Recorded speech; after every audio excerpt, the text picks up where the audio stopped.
And the rain keeps falling and the rivers and lakes keep rising along the Gulf Coast thanks to Tropical Storm Isaac.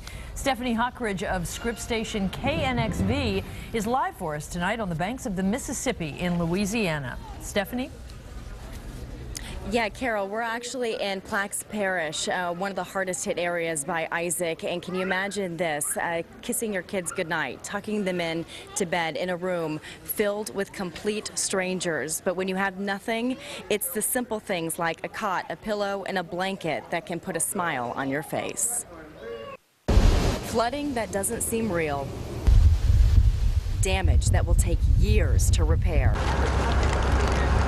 And rescues that tested the will of those fighting to survive. Life literally torn to pieces in Plaquemines Parish, one of the areas hardest hit by Hurricane Isaac. I don't want to deal with this. I don't want to start all over again. I'm aggravated. I'm really aggravated. I don't want to be here. I want to be home.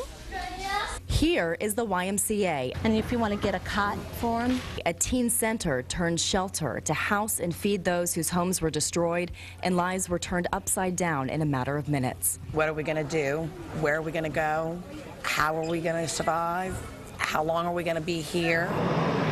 30 minutes east in New Orleans, it's a different story. It's got to the point where we're stir crazy. I mean, it was fine. We're fortunate to have just lost power and nothing else. The rain stopped and the sun shines brightly over a city that's slowly reawakening. Spirits are high and the people of Louisiana are stronger than ever. For Katrina, we lived in Lake Hermitage and we lost everything. Katrina brought them closer, but Isaac solidified their fortitude and the perseverance to rebuild and start over yet again. And we actually just found out that this shelter, along with the other 3 shelters in the area, will be closing tomorrow, and they're going to be busing people to Shreveport, which is 8 hours away. Stacy, you're just one of the many people who just found out this information, and you're not happy about it. Why? Not at all. How come? Well, my husband is an employee for Belle Chase Marine. He works on the river. They have to go to work tomorrow. It's part of from after the aftermath of the hurricane. They want to take me and my children and separate us from my husband and go all the way to Shreveport with having to leave within a matter of another few days with no place to live, no money, no food, no clothing because I lost everything in my house. Yeah, they lost everything in her house, and she's also, thank you, Stacy, gonna only allowed to take 1 bag with her per person.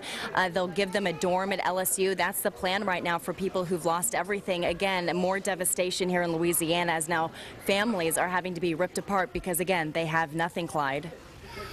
Yes, Stephanie, I understand, and our hearts go out to those folks down there battling with that. And eventually, Isaac or its remnants will